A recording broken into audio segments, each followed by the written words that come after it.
Hi, I'm Cris, and today I'll be talking about STL's Maxrange triple bass ocarina. Its unique design has the range of an entire set of ocarinas, from the lowest notes of a bass C all the way up to the highest notes of a soprano C, and its compact ergonomics make it possible for even a person with small to medium-sized hands to still be able to play a triple bass ocarina. Though it takes time and practice to master this advanced ocarina, you may well find, if you stick with it, that it's the one and only ocarina you'll ever need. The Maxrange triple bass in C is fully chromatic and plays from B flat 3 to F7, giving it a range of well over 3.5 octaves and a whopping total of 44 notes. Here's the scale.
There are two ways to play E flat 5.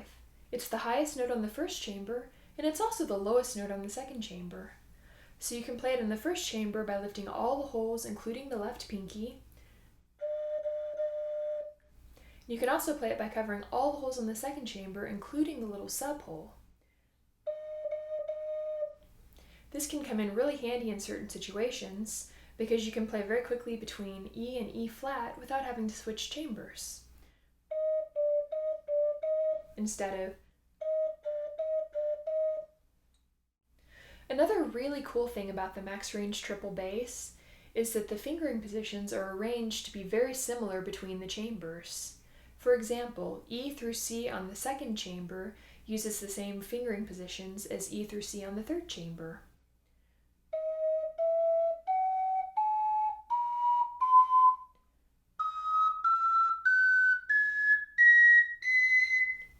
Also, C on the first chamber mirrors the position of C on the second and third chamber.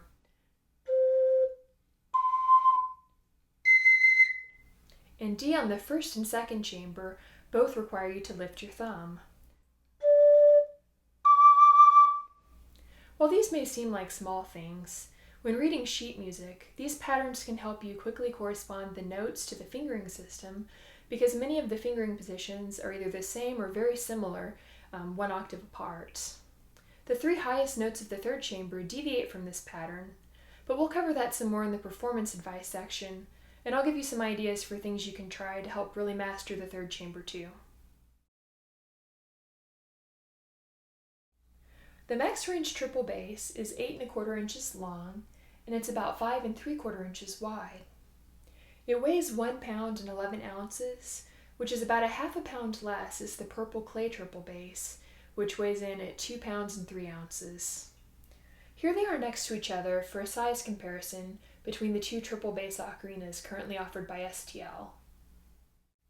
The Maxrange triple bass is a transverse multi-chambered ocarina, and the shape is designed to distribute the weight as evenly as possible between the hands. Typically, multi-chambered bass ocarinas have most of the weight resting on the right hand, which can put a lot of strain on the right thumb after a while. Since the Maxrange triple bass has two right thumb holes to consider, this would have adversely affected the playability. Another way around this problem is to have a larger first chamber and reduce the size of the second and third chambers so that they're more compact and weigh less. However, this compromises the tone balance between the chambers, resulting in a first chamber that has a very full resonant tone, and second and third chambers which have a very thin, weaker tone. The Maxrange triple bass has a larger second and third chamber so that the tone balance is nice, but the first chamber is shaped and the finger holes are arranged in a way so that it offsets the weight of the right hand. This creates different balance points, which we'll cover more in the technique section. The texture of the Maxrange triple bass depends on which color you choose. The blue and red designs both have shiny, glossy finishes, very similar to other glazed ceramic ocarinas offered by STL. The brown design, however, has a matte black finish around the edges, and the lighter brown on the inside around the finger holes has a nice grippy texture, which I think really improves the playability. One very important thing to consider when you're shopping for a triple bass is the size of your hands.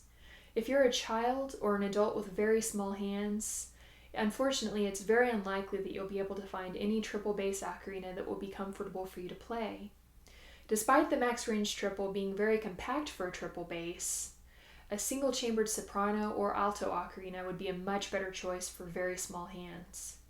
In my opinion, the Maxrange triple bass is an ideal fit for smallish to medium-sized hands, and if you have very large hands, the purple clay triple bass has ergonomics that are better suited for longer fingers.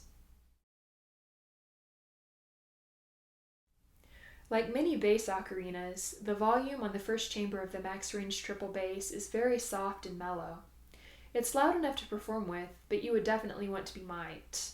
To play low B and B flat, be sure to reduce your breath slightly to get the correct pitch. The volume and breath slope rise very gently on the first chamber, and when I was first playing, I had a tendency to want to blow too hard for the highest notes of the first chamber, which causes them to go sharp, so be very careful not to overblow these notes. When you get to the second chamber, you'll immediately want to increase your breath pressure a bit to stay on pitch.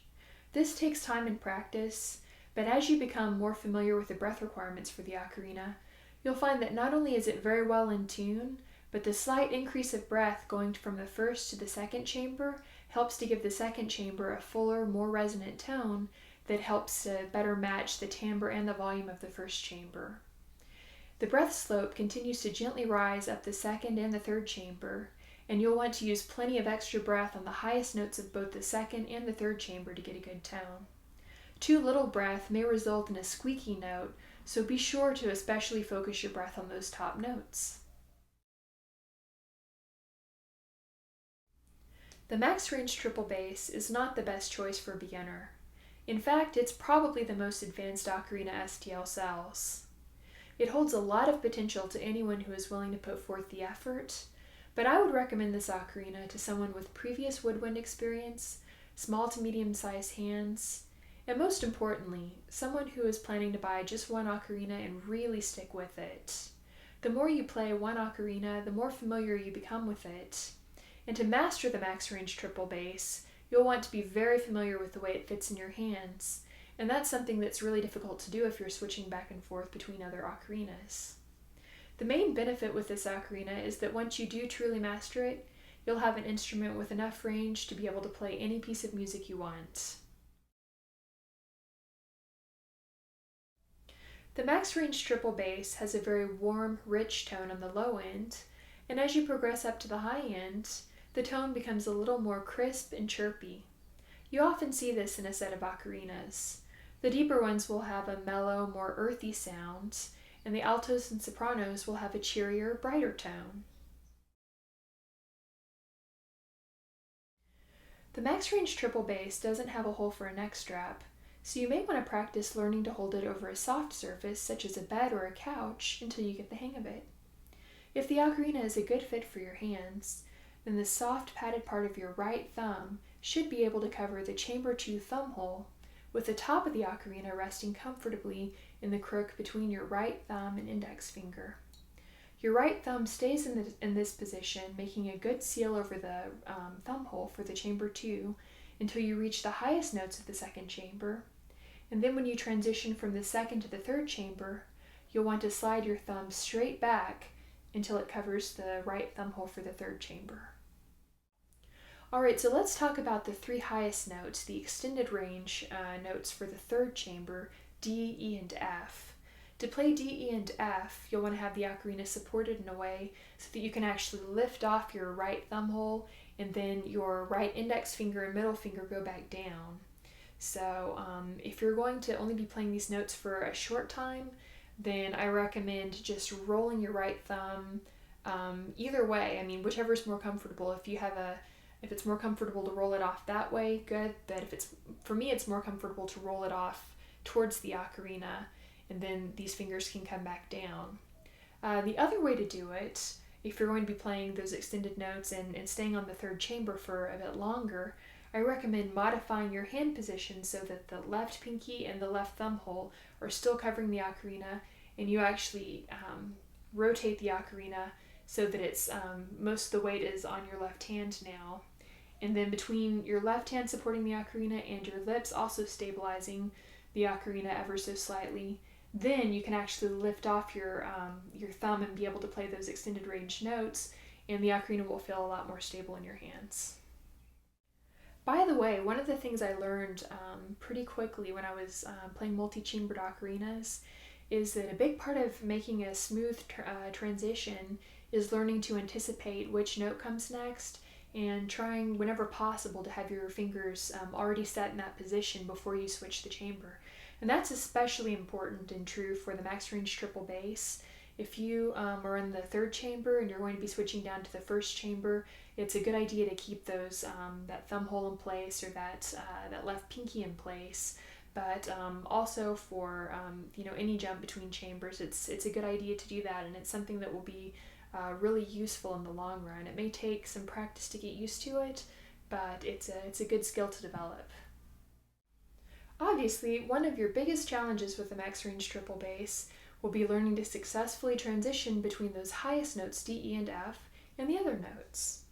One of the things that helped me immensely was being able to create practice drills for myself to help build some muscle memory.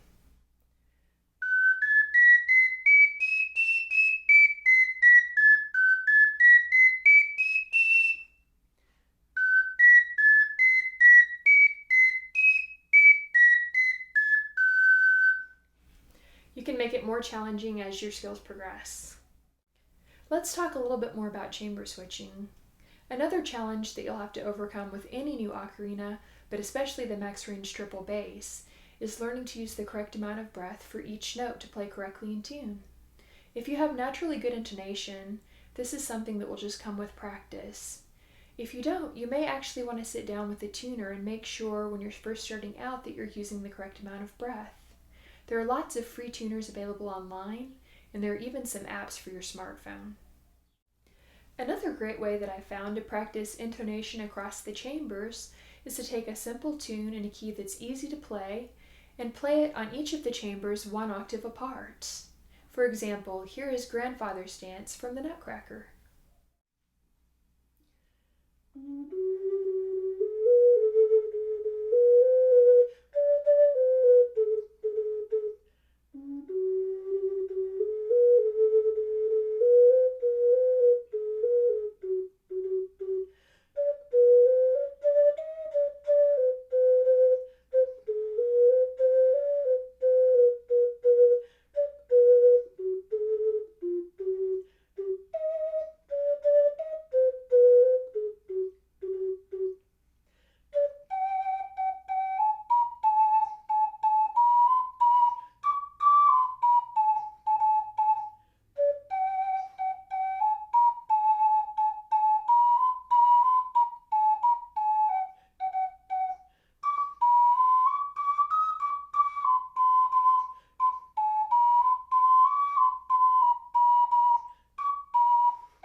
Well, I hope you have fun learning to play your Maxrange triple bass. Once you realize how much it can do, it's really fun when you start unlocking some of its potential.